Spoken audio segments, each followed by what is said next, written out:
Oh, sorry to cut you off. Email signature. Let's talk email signature. Do not make it hard for that person to reach you because what sometimes I've found is they're working on a story and they have a deadline, right? If you make it hard to schedule time with you, they might go to somebody else who's just easier to reach because they have to send that piece in by the end of the day. So in your email signature, I always have a cell phone number in there.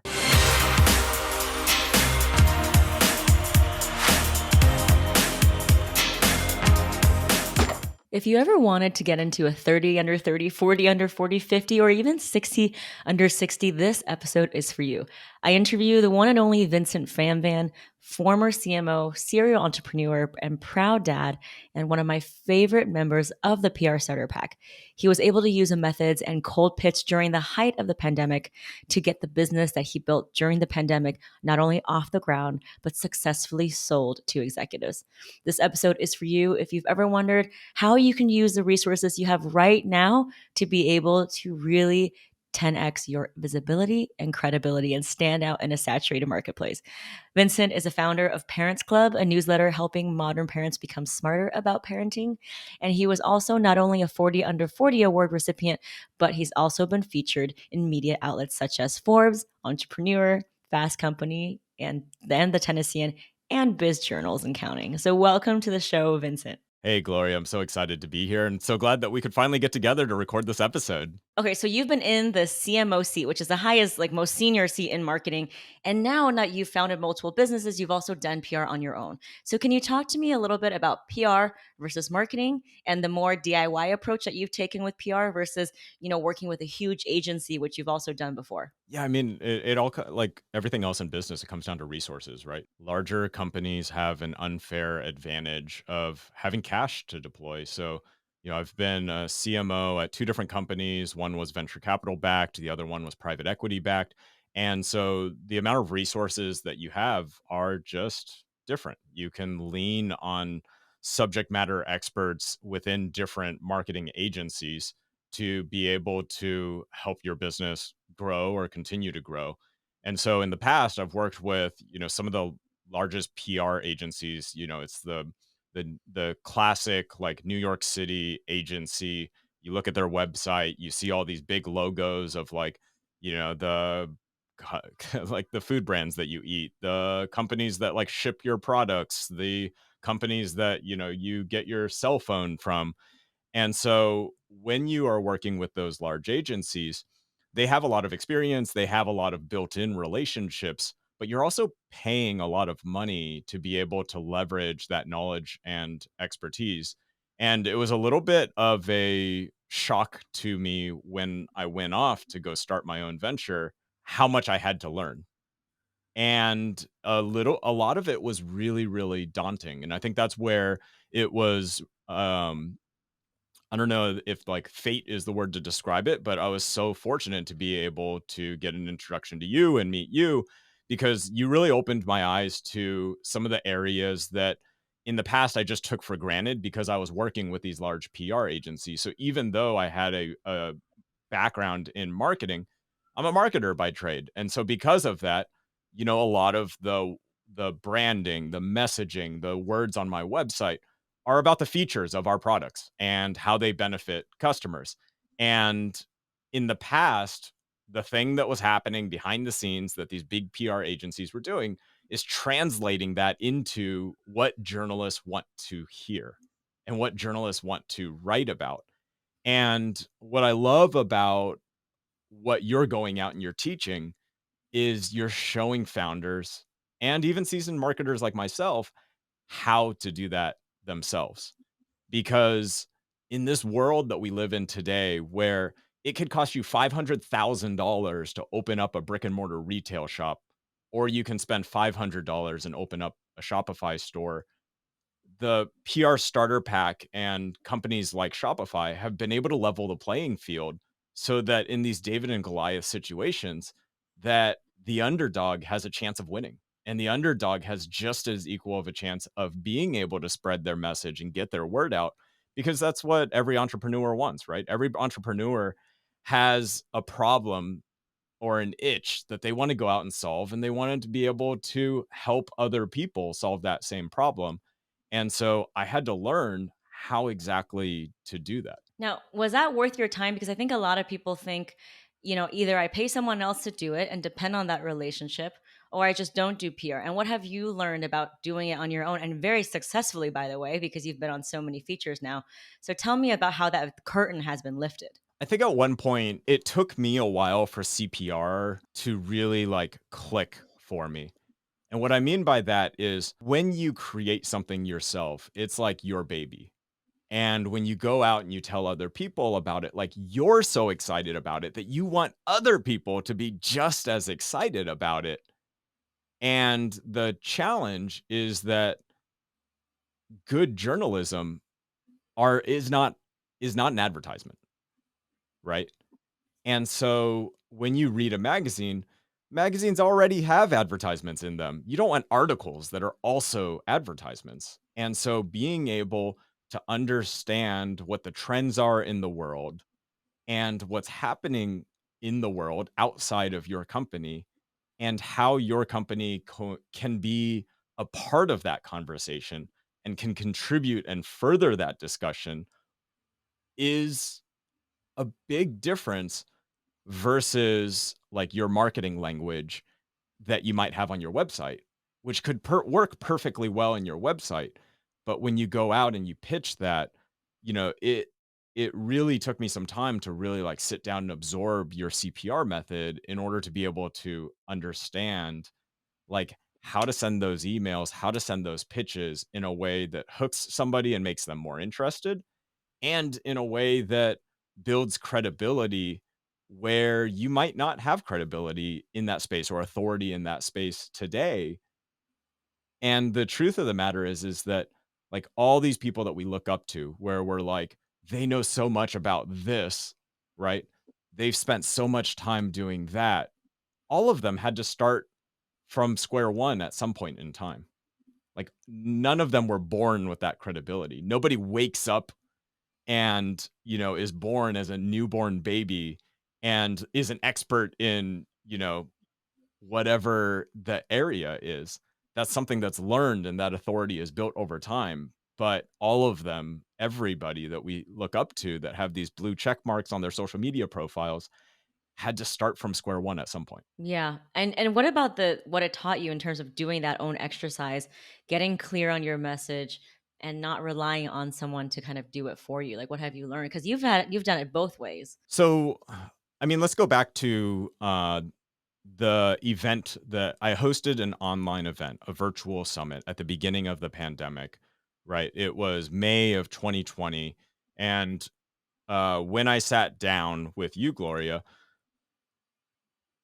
we like my pitch was I'm hosting this big event. I want everybody to come. Here's the benefits. If people show up to this event, X, Y, and Z, this is what they're going to get. And what I was doing there was trying to create news, right? I was trying to like get a message out where I wanted the focus to be about this event. And where I was off was being able to take a look at what was happening at the time. And what was happening at the time was the class of 2020 was about to graduate. And when that class of 2020 started college, they were starting college while the economy was at an all-time high. College graduates were getting paid more than they ever were after graduation. Jobs were available. People got degrees. It's like, you grow up as a child and you're told you go to college, you graduate from college, you get a good job. That's just the way that life is supposed to work. And that's what the class of 2020 was supposed to experience. And then all of a sudden the pandemic starts. Companies are laying off thousands, millions of workers. And that class in just 2 months had the carpet pulled out from under them. And this was similar to what I experienced in 2009 after the recession in 2008, where I graduated from college in 2009 and had a really hard time finding a job after college.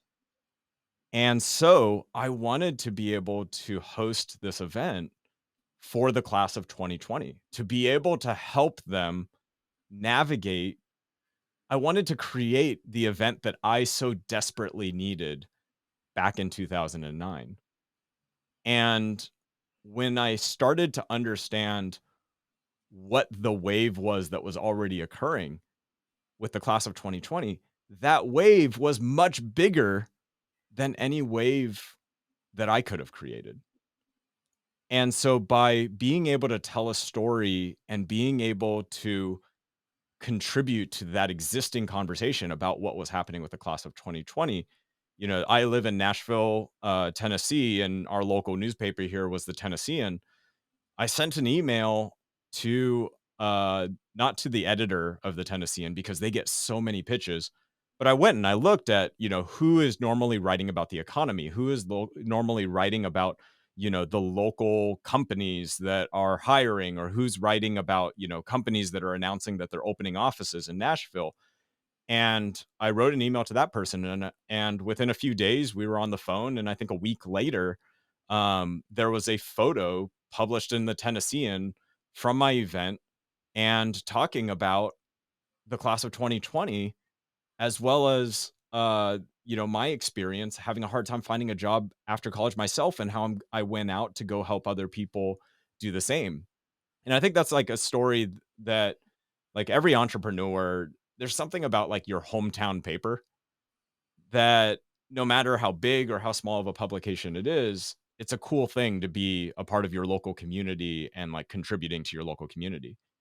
But had I have just sent out like a press release that was just like, I am hosting this event on this day at this time with these speakers, I doubt that that would have gotten any momentum. Yeah. And so the CPR method, would you say, kind of not only gave you a framework to pitch, but it kind of changed the way you have dialogues with anybody in the future, right? Because then you went on to speak at panels and, get awards. And I mean, you just had tremendous success. When I Google your name now, it's like this whole, I see a lot on you. I would say the hardest one is the first time, right? And like everything else in this world, like, it's tough being on social media and seeing all these like incredible things that other people are doing. And when you go to like these websites for new companies, you see all these logos on those sites. It's really easy as an early entrepreneur to like get down on yourself and have like logo envy, and to think, gosh, like, how am I going to do this? I don't have that. The hardest one is just the first one. The hardest one is just the first one, because to get the first one, you have to understand that pitching is all about getting rejected. It's all about getting rejected and being okay with getting rejected, and understanding that that's part of the process. And, like everything else in life, it only takes one. It only takes one yes, whether that's raising funding for your company, to close your first round, you only need one lead investor to be able to, get that dream story, that dream coverage that you want to be able to get out, because you want to be able to go make a difference in this world and go help and serve other people. It only takes one yes. And so, from there, the second, the third, the fourth one becomes progressively easier to be able to do, because you're starting to build that authority and credibility.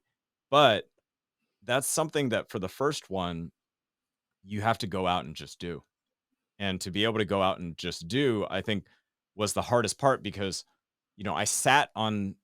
I went through the CPR method, and I wrote out the pitch.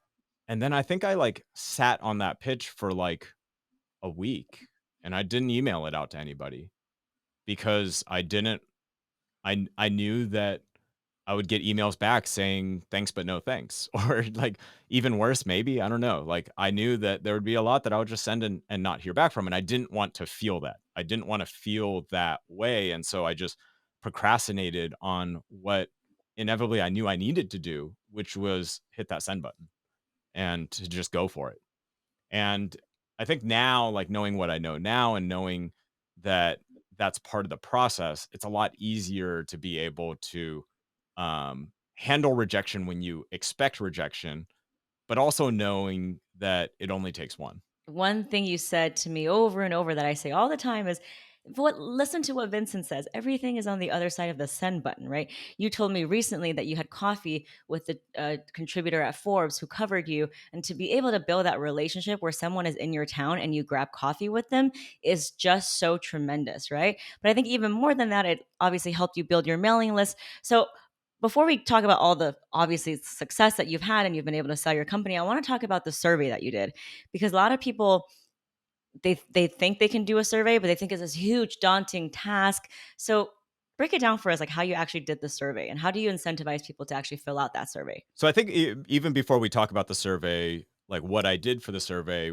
we got to talk about like why journalists like data, right?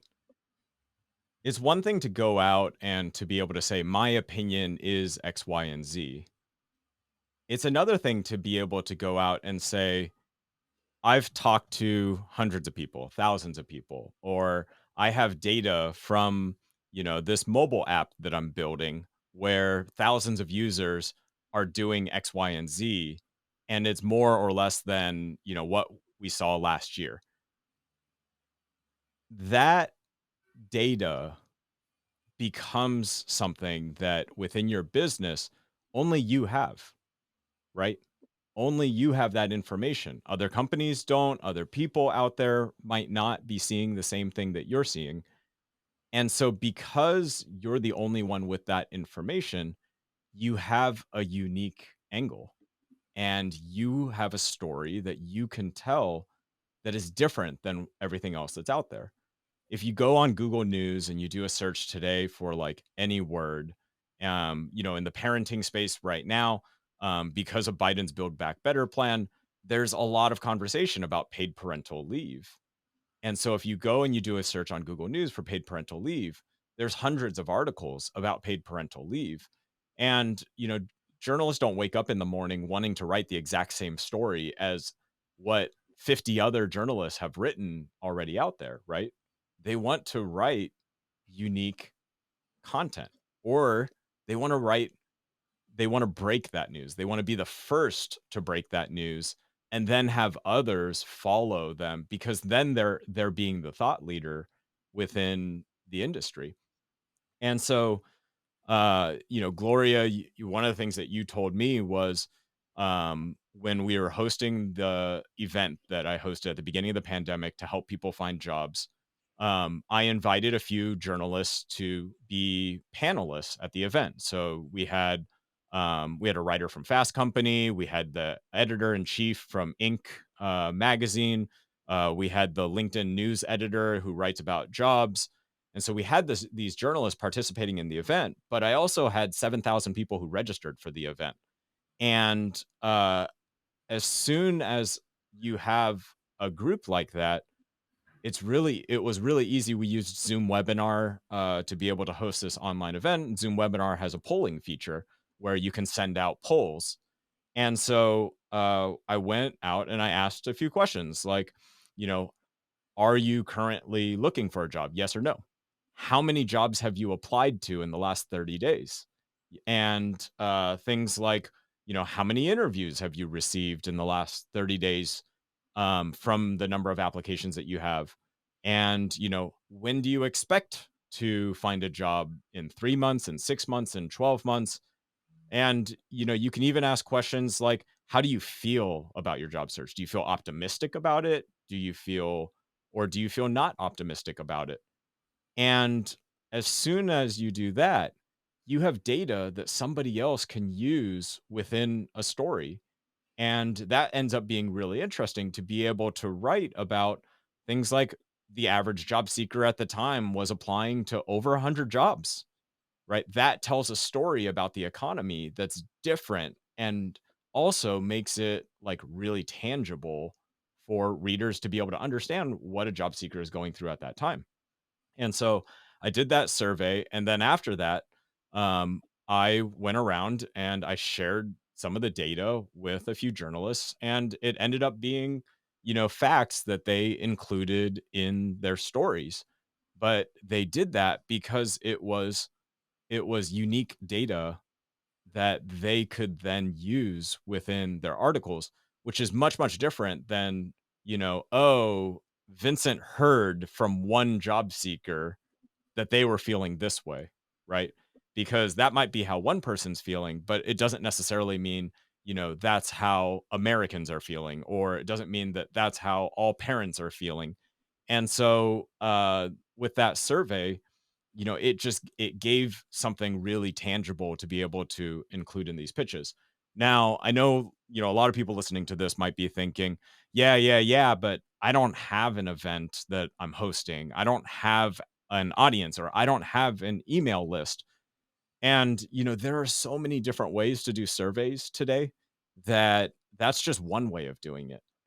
Let's say you go into a Facebook group, and you ask the moderators of the Facebook group, hey, I'm doing some market research, and I was wondering if I could post a poll in this Facebook group to be able to understand how people feel about X, Y, and Z. I'm not here to promote my company. I'm not here to try to sell a product.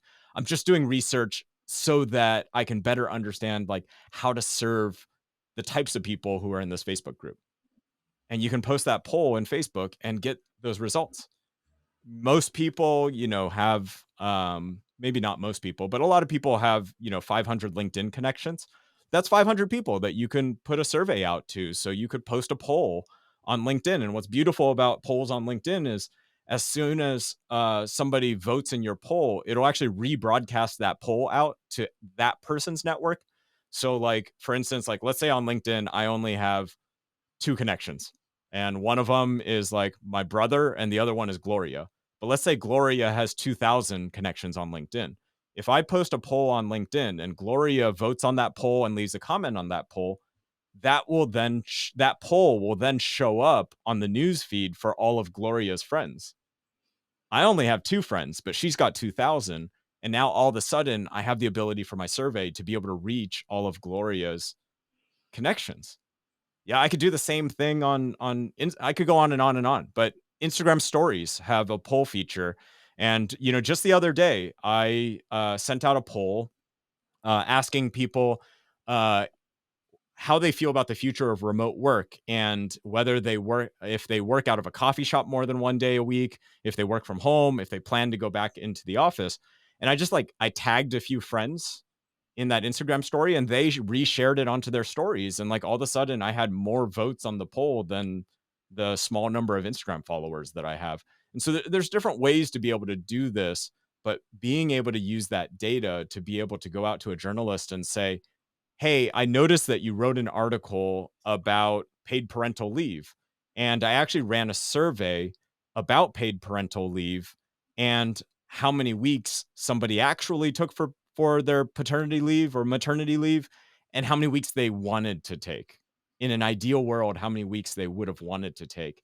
And I haven't shared this with anybody, but I thought it would be interesting for you to see, since you wrote an article about that last week.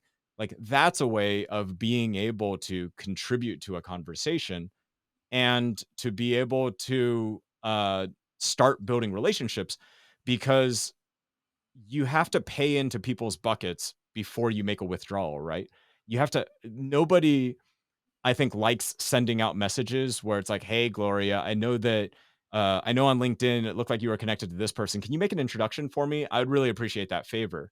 Right? Nobody feels good sending that, where they're like asking for help.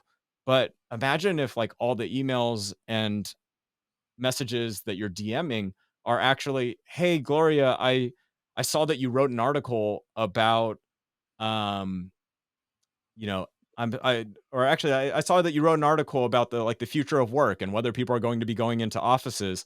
And, it's so funny. I, like, posted a survey on my LinkedIn last week about that, and here's what I found. And I talked to a bunch of people, and what was unique was I found out that a lot of people like to do this because they actually prefer to work at night, and they want to be able to go to the gym in the afternoon when it's not busy at the gym. But their most productive hours are actually 10 o'clock to midnight. And so that's when they get their work done. And, that was a really interesting article that you wrote. And I wanted to be able to share this with you. Like, that's different because you're reaching out and you're helping that person, instead of reaching out and just trying to ask, where, editors and journalists get a lot of pitches. And so, imagine how refreshing it would be for them in a sea of pitches to actually get an email where it's like somebody trying to help them. Yeah, I love that too. And I think it comes from the mindset shift of, marketing your features and why your product works and being like, I'm going to contribute to this larger conversation. Let me be a conduit of information, right? Everyone listening right now, I don't care if you're a mompreneur or if you make soap at home, you have access to your audience. So, like, please, let's use that, right? So, I love how you talked about surveys. Is there anything else that you've used? So, let's say, you did the survey, you pitched them, and then what happened? Like, take us on the journey of what happened after you did the survey. I would say first and foremost, pitching is about building relationships. And so when you have journalists who share their articles, whether they whether they share them on LinkedIn, whether they share them on Twitter, everybody likes it when somebody likes their post, right? Everybody likes it when they get a comment, as long as that comment is not like the really mean ones on YouTube videos and stuff. But everybody loves a comment that's like, "Wow, I really appreciated this. I found this to be valuable." And so that's the start of building these relationships. And the when people when you build those relationships, it will naturally occur that these journalists, like, they see your email address. They know that the end of your email address is your company page. They'll go to your website. They'll see like what your company is doing. You don't need to sell that, meaning your company website. What you need to sell is yourself and your relationship between you and the journalist that you want to be able to build connections with. And so, part of, I think, being able to build these relationships is if you see that, let's just say, at Fast Company, that there's a writer who often writes um, about a topic that your company is interested in, you should follow that person on Twitter. You should turn on notifications so that you get a notification anytime that they tweet. You should follow them on LinkedIn. You should turn on notifications on LinkedIn so that you get a message anytime that they post on LinkedIn. What's interesting is a lot of these journalists, when they post on Twitter, they get a lot of comments and replies on it. When they post it on LinkedIn, a lot of the times it's like crickets. The same person, the same article, the same post will have like 7 likes and maybe like 1 or 2 comments. And so, if you leave a comment on that LinkedIn post, they're much more likely to see it. And what I love about LinkedIn too is it's super easy for them to be able to then click into your profile and see exactly what you do at what company and go to your company webpage. And that isn't always clear on Twitter just because you have much, much less space in your Twitter bio.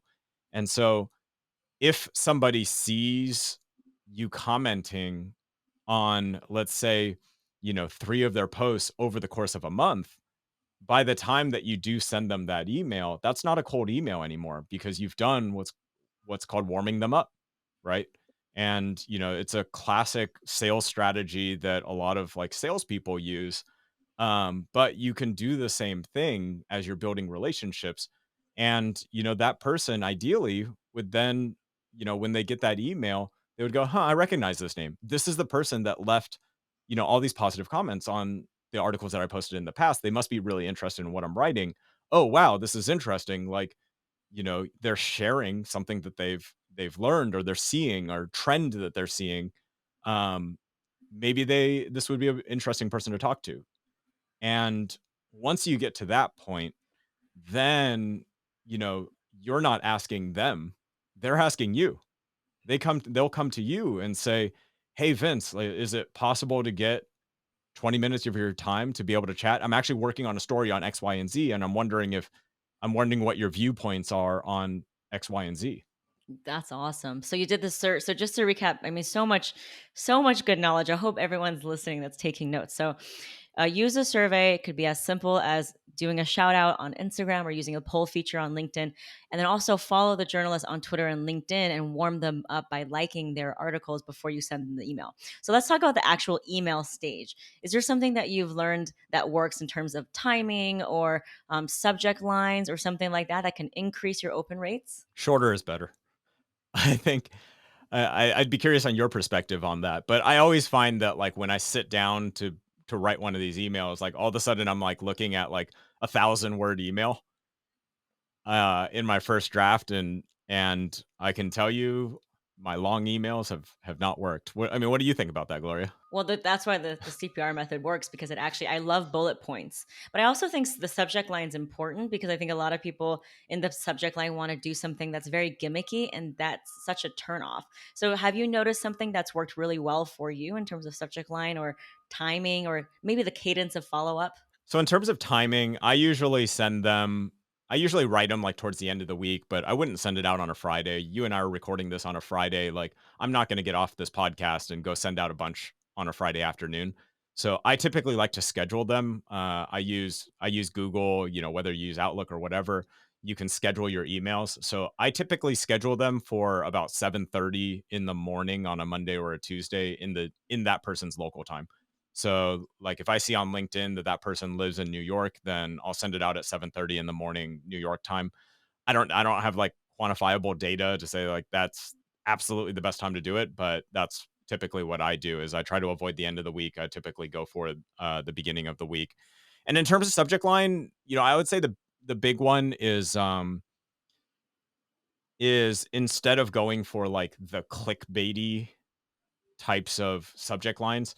I would just think of like the types of subject lines I would use, like if I was sending emails to a friend. Like if I was sending an email to Gloria about, something, it's a more casual subject line. I'm not using all caps. I'm not trying to do something gimmicky like putting Gloria's name, in the subject line. I'm not using a bunch of emojis. And a lot of the times, like simple tends to work for me. But it could be it could be um as simple as you know your article last week on millennial parents, and I might open up the email with just like one sentence about an article that they wrote last week, how much I liked it, what I thought about it, and then go into something that furthers the conversation. How do you end it? How do you end it? Because a lot of people feel scared to ask, but we all know that the email is a pitch. So, how do you like to end the email? There's a term in journalism that's called like burying the lead. So like Hmm. burying the lead is where I mean, you've all seen it. It's like before like a news broadcast goes to commercial. This person did this incredible thing. After this commercial, stay tuned to find out what it was. And in the emails, I think it's better personally not to bury the lead. So like in the bullet points, like I would put that, opening paragraph, and I use the word paragraph lightly because I'm like my paragraphs are like 2 sentences long, 3 bullet points for could be something as simple as 45% of the dads that I talked to found that doing this with their child made their child happier in my community. And then at the end, I would just say, if you're interested in going deeper on any of this data, happy to chat. I usually just leave it at that. Yeah, I love it. It's friendly, it's collaborative, it's not begging, it's not please feature me in your gift guide. So okay, so you took us from the survey data, the tone of the email, and then at what point do they, first of all, obviously it's all in the Oh, follow-up, right? sorry to cut you off. Email signature. Let's talk email signature. Do not make it hard for that person to reach you, because what sometimes I've found is like they're working on a story and they have a deadline, right? And if you make it hard to schedule time with you, they might go to somebody else who's just easier to reach because they have to send that piece in by the end of the day. So in your email signature, I always have a cell phone number in there. And I always put not just like cell phone, but I put call/text after the phone Mm. number, because a lot of the times, they know because they work with so many sources that a lot of times, a lot of the people that they talk to have back-to-back meetings. And so they'll call, but then they'll shoot a text right away. And so make it super, super easy for them to be able to reach you. And you'll be surprised like how often that actually happens, where they'll try to reach you once, and if they can get a hold of you, like you just made it easier for them to get their story on time. But Yeah. if it takes 2 days for them to schedule time on your calendar, you might miss the train. Exactly. I mean, one of my clients who I actually got her to speak to someone at The Guardian, she didn't run the story. Almost a year later, that same person messaged me back and was like, "Is someone available today?" So it might take you 10 months, but you want to be there at the right place at the right time. So I'm so glad you said call slash text. And then in terms of follow up, right? Because we all know it's not just one email, it's multiple. I teach this as well in my PR starter pack. Can you talk to me about follow up? Because a lot of people are so afraid of following up. Yeah, my follow-up, so, like, I typically wait 2 to 3 days, so I don't follow up right away, and my follow-up usually is just a reply to that first email that I'll actually usually do from my phone. So I'll just reply from my phone so that it leaves, like, the sent from my iPhone, and it'll just be simple. "Gloria, just checking if you saw this note," Hmm. and that's it. Nice. What about Instagram or LinkedIn? Um, Instagram or LinkedIn, yeah, Instagram or LinkedIn, I mean, the same thing continues, right? Like, before you reach out, you want to reply to their tweets and comment on their LinkedIn posts, and afterwards, you would keep doing the same. Like, I personally, like, I won't do, like, the slide into the Twitter DMs and be like, "Hey, I sent you an email. Did you see my email?" Right? Because you already sent them an email. They saw the email. You don't need to send them a DM asking them if they saw your email because you already sent them the email. Instead, what I'll do is I'll leave a helpful comment, a positive comment on their posts. And people when they see faces, like the same face on that email avatar versus, your social media profile pic, like they'll put two and two together. Yeah.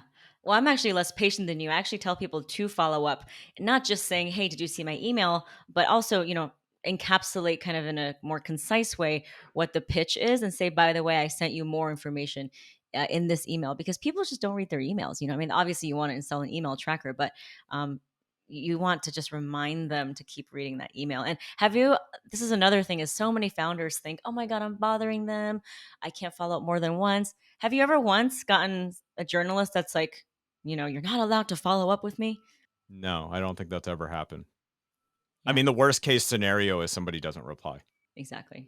So it's worth it because the benefits are so huge, right? Now, in terms of following up, I would say, I teach my starter pack students is like follow up like every week, until they respond. If you really have a good pitch, maybe change up the subject line a little bit, but it's can't tell you the number of times it's just that one more follow up more than you're comfortable with, and then boom, you get a reply. I agree with that. I think, like, however many follow-ups you're comfortable with sending, send one more than that because you have nothing to lose. The worst that'll happen is they don't reply. And I've even heard from a friend that their follow-up is they just send the exact same email they sent the first time and they'll send it 1 week later. Not as a reply. They'll just send it as if it was like a fresh email. And I asked this person, "Well, why do you do that?" And they said, "It helps the other person save face." And what he means by that is like the other person doesn't have to explain why they were ignoring the email because you just sent them the email as if it was like the first email. So the other person can just pretend like they didn't never saw the first email and they could just reply to the second email right away as if it was the first email, but it allows that person to be able to save face. And I haven't tried that, but I thought it was a really cool strategy or an idea. I love that. I mean, I always tell people feel uncomfortable. Like you should be so following up to the point where you feel uncomfortable because you are competing with these very pushy PR people that are getting paid way more, right? And so now that you've done it yourself, you know that it's all about the follow up. Are there any other do's and don'ts or things that you found that works well or maybe doesn't work well? I would say, read the news in your industry. Like, if you wanna be able to contribute to the conversation, like, you have to be a part of that conversation. You have to understand that conversation. And so, the venture that I'm working on right now, it's called Parents Club. Parents Club started because, my first daughter was born about 2.5 years ago while I was launching this first business. She actually made a guest appearance on that online summit that I did. And I realized as a father that I wanted to do everything that I could to be the best father that I could possibly be.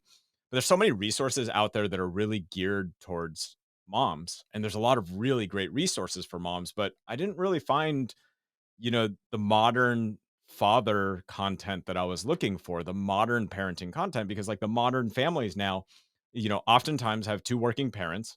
And as soon as you have two working parents, all of the traditional gender roles, all of the traditional gender norms go out the window because you have moms who are returning back to work. You have these childcare problems that working parents are facing, but you also have fathers taking on roles that traditionally they wouldn't.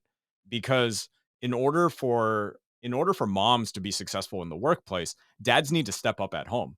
Dads need to take their fair share of the work at home in order for their partners to also be successful at work. And it's not fair for one partner to have to do all the work at home and also have all of the work that she does at work as well. And so, this was an example of something that I was seeing not only for myself, but I was seeing it within my community, within my company. My parents club members were telling me that they were also facing these similar challenges. And so I went out and I looked for journalists who also had these similar viewpoints. And what I found were, these journalists that were facing the same experiences as a working parent, that were facing the same childcare shortages or daycares that were shutting down while they still had deadlines to be able to meet.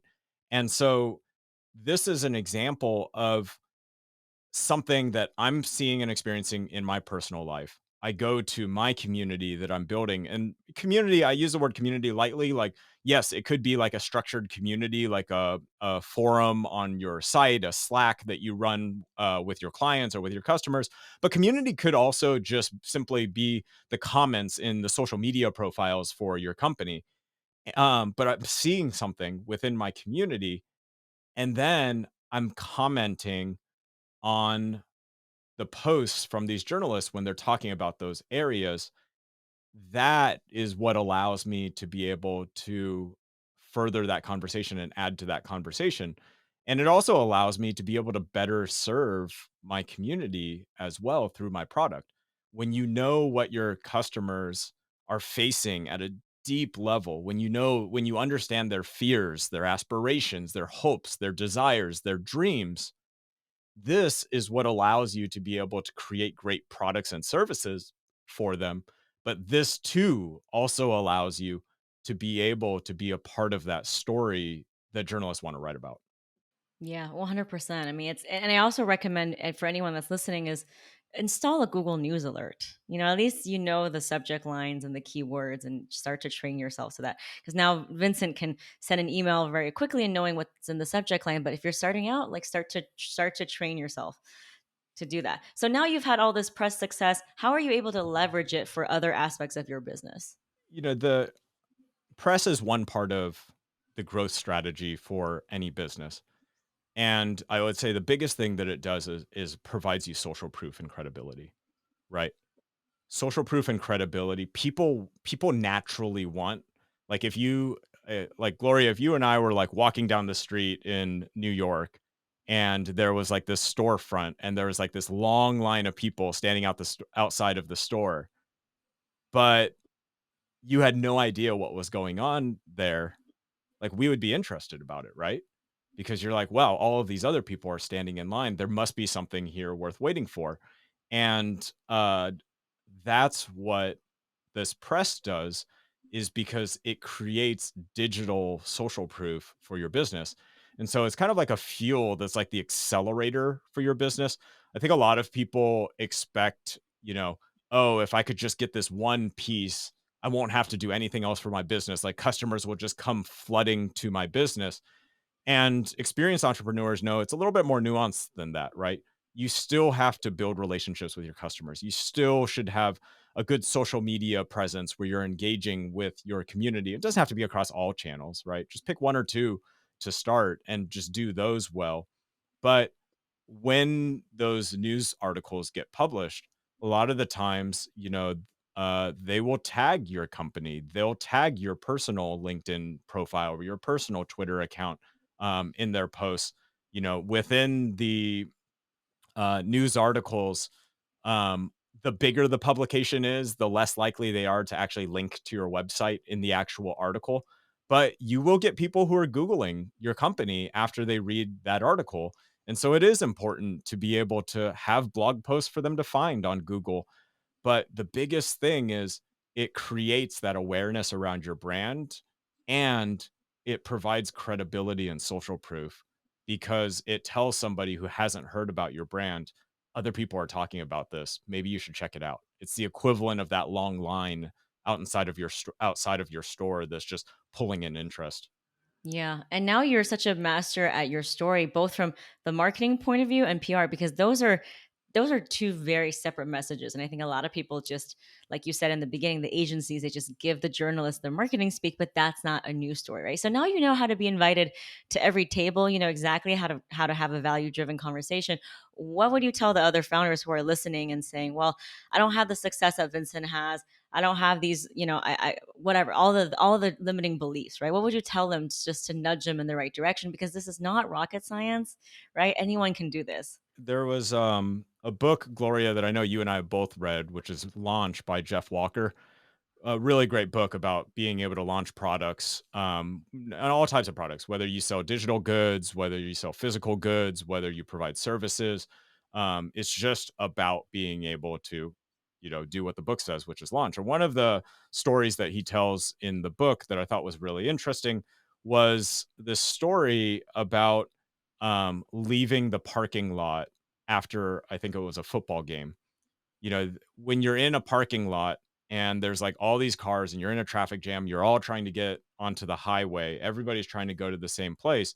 Most of the time, you stand, you wait in line. Well, the story is about this person who gets out of the car and they take a flashlight and they just start shining the flashlight directing cars. And all of a sudden, cars got out of the way and this car just pulls out of the parking lot. And the reason that that happened is because that person had authority. That person had credibility, and other people saw that credibility and authority. That's why the cars moved and they got rolling and that car got out of the parking lot.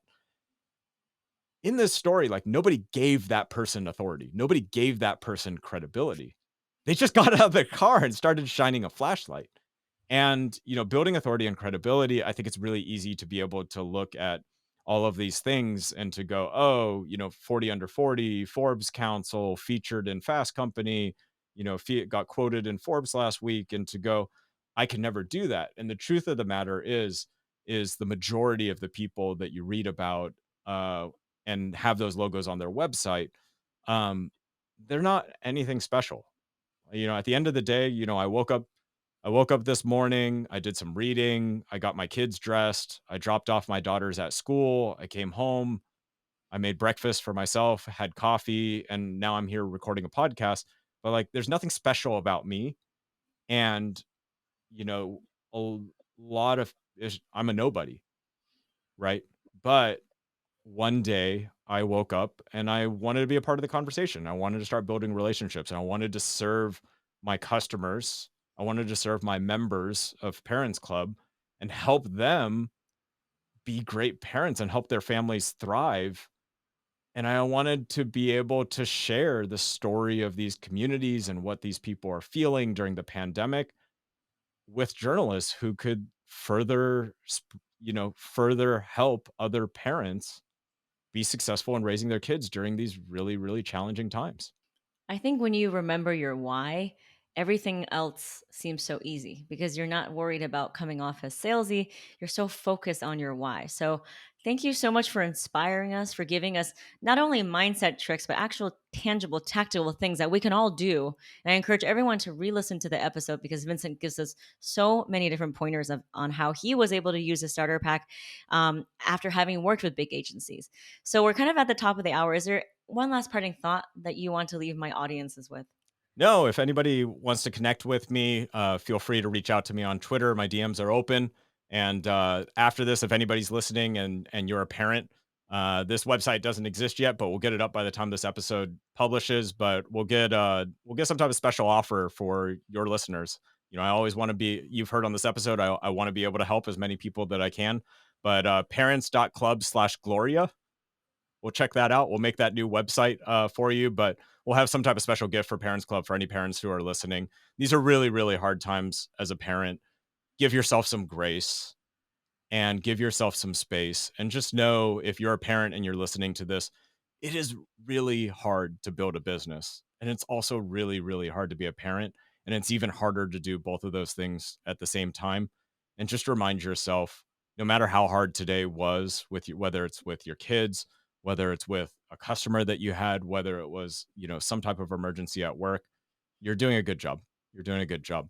But come join me, come join my community, parents.club/Gloria, and we'll get some type of special gift for you there. So awesome. Thank you so much, Vincent, for Yeah, inspiring us all. absolutely. Thanks so much for having me here today.